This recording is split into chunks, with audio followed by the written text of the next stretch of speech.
Bonjour, bienvenue dans cette vidéo consacrée au théorème de Pythagore. Donc le théorème de Pythagore, je l'ai énoncé sur cette ardoise. Je vais le relire. Dans un triangle rectangle, le carré de la longueur de l'hypoténuse est égal à la somme des carrés des longueurs des deux autres côtés. Cette égalité n'a lieu que dans les triangles rectangles. Alors expliquons ce théorème.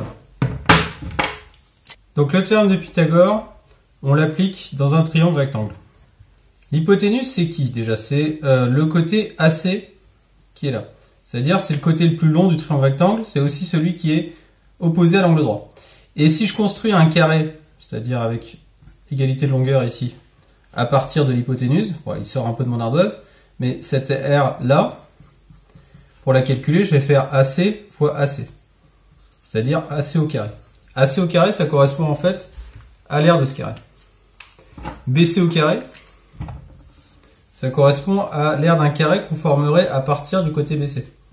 Et AB au carré, c'est l'aire qu'on forme d'un carré qu'on forme à partir du côté AB. Donc AB au carré. Eh bien, le théorème de Pythagore, ce qu'il vous dit, c'est que l'aire de ce carré-là, en rouge, est égale à la somme de l'aire du carré vert plus l'aire du carré bleu. C'est donc en fait un résultat sur les aires. Et ça va s'écrire AC carré égale AB carré plus BC carré. Mais même si c'est un résultat qui concerne des aires, c'est bien un théorème qui va nous servir à calculer des longueurs. Et pour ça, on va voir deux exemples.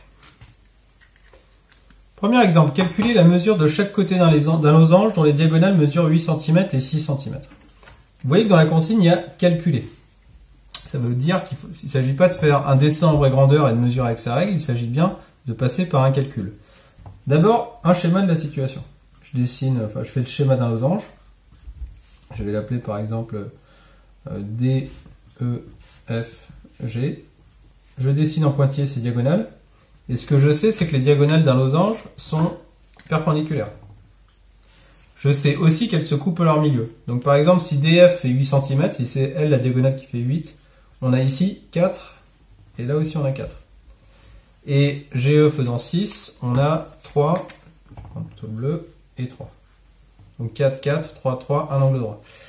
Ça veut dire qu'en particulier, j'ai un triangle rectangle ici. J'aurais pu choisir n'importe lequel des 4. Ce qu'on me demande, c'est la mesure d'un côté du losange. Je sais que tous les côtés font la même mesure, bien entendu. Donc là, je peux appliquer le théorème de Pythagore dans ce triangle. Je vais appeler le point O, le centre de mon losange. Et je vais dire, déjà, pourquoi je peux appliquer le théorème de Pythagore? Parce que j'ai un triangle rectangle. Ça, il faut le dire à chaque fois. Donc, DO est un triangle rectangle. Donc, d'après le théorème de Pythagore, eh bien, on a qui est l'hypoténuse ici, c'est DE. Donc, c'est lui, ça tombe bien parce que c'est lui qu'on doit calculer. DE au carré, qui est égal à la somme des deux autres. DE au carré plus OE au carré. Ensuite, on remplace parmi ces trois côtés, ces trois carrés de côté, celles qu'on connaît par leur valeur. Donc, DE, je connais pas, donc je laisse DE au carré. DO, ça mesure 4, donc j'écris 4 au carré. OE, ça mesure 3, donc j'écris 3 au carré. Ça veut dire que DO au carré mesure 16 plus 9, donc DE au carré mesure 25. Mais attention, ça c'est DE multiplié par lui-même qui fait 25. Autrement dit, si vous vous rappelez de mon schéma tout à l'heure, c'est un carré, enfin c'est une aire qui mesure 25. Maintenant, il faudrait que je sache combien mesure DE, combien mesure le côté. Et bien pour ça, il faut que je me pose la question, quel nombre multiplié par lui-même donne 25? Alors ça, si je connais mes tables, je sais, hein, c'est DE, il vaut 5 cm, parce que 5 x 5, 25. J'ai même pas besoin de la calculatrice pour savoir que DE vaut 5 cm. Donc ça veut dire que si on a un losange qui a des diagonales de 8 cm et 6 cm, chacun de ses côtés mesure obligatoirement 5 cm, on l'a prouvé. Et donc c'est bien sûr plus efficace que une mesure qu'on aurait fait sur un dessin qui n'aurait pas forcément constitué une preuve. Deuxième exemple d'utilisation. Un losange de côté 8 cm a une diagonale de 10 cm. Combien mesure l'autre diagonale? Là encore, on fait un schéma. Je vais encore l'appeler DEFG. Mettons que ce soit cette diagonale qui mesure 10 cm. Et moi, ce que je veux, c'est la mesure de l'autre diagonale. Donc là, j'ai 8. J'ai, bien sûr, un angle droit là. Ce point-là, je vais l'appeler O. Et comme cette diagonale, j'ai dit qu'elle faisait 10 cm, ça veut dire que j'ai 5 et 5. Et finalement, ce qu'on me demande de calculer, c'est la mesure de DF. Et bien là encore, je vais pouvoir utiliser le théorème de Pythagore en travaillant dans ce triangle rectangle. J'aurais pu choisir n'importe lequel des 4, mais je vais choisir GOD. Je vais calculer DO. Et ensuite, quand je connaîtrai DO, eh ben, j'aurai plus qu'à multiplier par 2 pour avoir DF. Ah oui, au niveau de la consigne, je vais demander arrondir au millimètre. Ça veut dire avec un chiffre après la virgule, puisque j'ai des mesures en centimètres. Donc, GOD est un triangle rectangle. C'est ça qui m'autorise à utiliser le théorème de Pythagore, il faut que je le dise. D'après le théorème de Pythagore, on a GD au carré qui est égal à GO au carré plus OD au carré. Donc là, vous voyez que même si c'est pas GD que je veux calculer, c'est GD qui est tout seul dans l'égalité, parce que le théorème de Pythagore, il nous donne pas le choix du côté qui est là. Ça doit être l'hypoténuse, le côté qui est seul et une addition à côté. Donc, je remplace ce que je connais par des valeurs, 8 au carré, GO c'est 5 au carré, et OD c'est justement ce que je dois calculer. 8 au carré ça fait 64, 5 au carré ça fait 25, et OD c'est toujours ce que je dois calculer. Donc au final, comme 25 plus le carré du côté que je cherche est égal à 64, pour trouver OD au carré, il faut que je fasse une soustraction. On peut aussi, si on veut, écrire la soustraction dès le début. C'est-à-dire OD au carré égale GD au carré, moins GO au carré, ça ne me gêne pas. Mais moi, j'aime bien rédiger comme ça, pour qu'on sache d'où vient cette soustraction. Et elle vient du fait que là, on a finalement une addition à trous. Combien il faut ajouter à 25 pour faire 64 ? Ben, on fait 64 moins 25, et ça fait 39. Et il se trouve que 39, je sais que 6 x 6, ça fait 36, que 7 x 7, ça fait 49, mais donc 39, ça va être entre les deux. Le nombre qui multiplié par lui-même fait 39. Et pour ça, je vais utiliser ma calculatrice pour trouver quel nombre multiplié par lui-même donne 39. Et je vais faire racine carrée de 39. La touche racine carrée étant au-dessus de la touche x au carré. Donc je fais seconde x au carré, 39, ce que je mets sous la racine. Et je vois que c'est environ égal à 6,2 cm. Puisque derrière j'ai un 4. Mais conseil, comme j'ai pas encore, comme je vais devoir multiplier ça par 2 pour avoir DF, moi je vous conseille d'arrondir, de prendre, là on n'est pas sur le calcul final encore, donc de prendre une précision supérieure pour le calcul intermédiaire de OD. C'est-à-dire qu'au lieu de prendre un chiffre après la virgule, je vais en prendre 2. Je vais dire que OD mesure racine carrée de 39, c'est-à-dire environ 6,24 cm. Et après, ce qu'il me reste à faire, c'est de multiplier ça par 2, et je vais dire que DF mesure 2 fois OD, c'est-à-dire le double de 6,24 c'est 12,48, et donc ça fait environ 12,5 cm. Donc vous voyez que j'ai bien fait de ne pas arrondir à 6,2 tout de suite, parce que sinon j'aurais trouvé 12,4 cm plutôt que 12,5.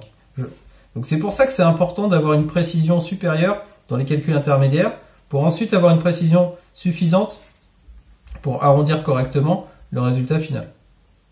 Toujours est-il que dans ce losange, si on a donc une diagonale qui fait 10 cm et des côtés qui font 8, on a automatiquement une deuxième diagonale qui mesure environ 12,5 cm. La réponse est là. Donc vous voyez en tout cas que quand on applique le théorème de Pythagore pour calculer des longueurs, on est des fois amené à additionner des carrés quand on cherche l'hypoténuse, c'était le cas tout à l'heure, mais là on ne cherche pas l'hypoténuse, on cherche un des côtés qui forme l'angle droit, et donc finalement 8 au carré et 5 au carré, on s'est retrouvé à les soustraire au lieu de les additionner. Autre type de problème dans lequel on va utiliser le théorème de Pythagore. On vous demande la figure ci-dessous, c'est-à-dire un quadrilatère avec 4 côtés égaux de 7 cm et une diagonale de 10 cm, cette figure est-elle un carré ? Et bien pour le savoir, il faut se poser la question, est-ce que là en particulier on a un angle droit ? Parce que si on a un angle droit là, forcément comme on aura un losange qui comporte un angle droit et que les angles opposés ont la même mesure, on aura forcément des angles droits partout. Finalement, tout revient à se poser la question, est-ce qu'il y a un angle droit à cet endroit ? Pour ça, je vais appeler la figure en question, je vais l'appeler par exemple ABCD, et je vais me poser la question, est-ce que l'égalité du théorème de Pythagore est vérifiée dans ce triangle ? Parce que, faut pas oublier ce que disait le théorème. La dernière phrase du théorème, c'était que l'égalité n'avait lieu que dans les triangles rectangles. Donc le théorème de Pythagore sert à calculer des longueurs le plus souvent, mais il sert aussi, quand on connaît les trois côtés d'un triangle, à vérifier que c'est un triangle rectangle. Donc pour ça, on peut annoncer la couleur et on va dire vérifions si l'égalité a lieu. Mais pour l'instant, j'en suis pas sûr. Alors très souvent, vous avez tendance à écrire directement l'égalité.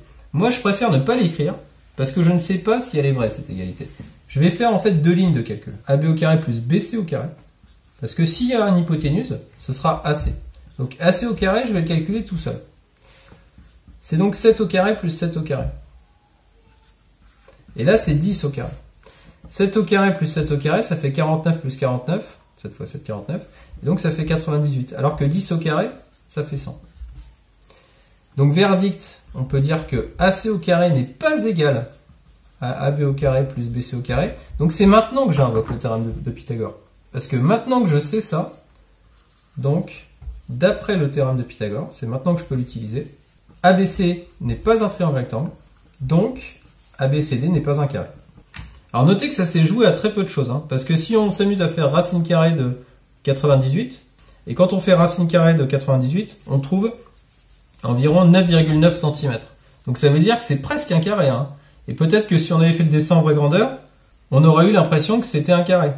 Mais le calcul nous prouve que c'est pas exactement un carré. Donc la réponse est non. Voilà, donc vous avez vu les deux utilisations du théorème de Pythagore, qui permet de calculer des longueurs, qui permet aussi de vérifier si un triangle est rectangle. Et faites bien attention à la façon dont on rédige, notamment si on l'utilise pour calculer des longueurs, on explique bien au début, je sais que le triangle est rectangle, donc j'applique le théorème. Si on veut vérifier qu'un triangle est rectangle, on fait d'abord les calculs, et ensuite on invoque le théorème de Pythagore pour dire il y a égalité, il est rectangle, il n'y a pas égalité, il n'est pas rectangle.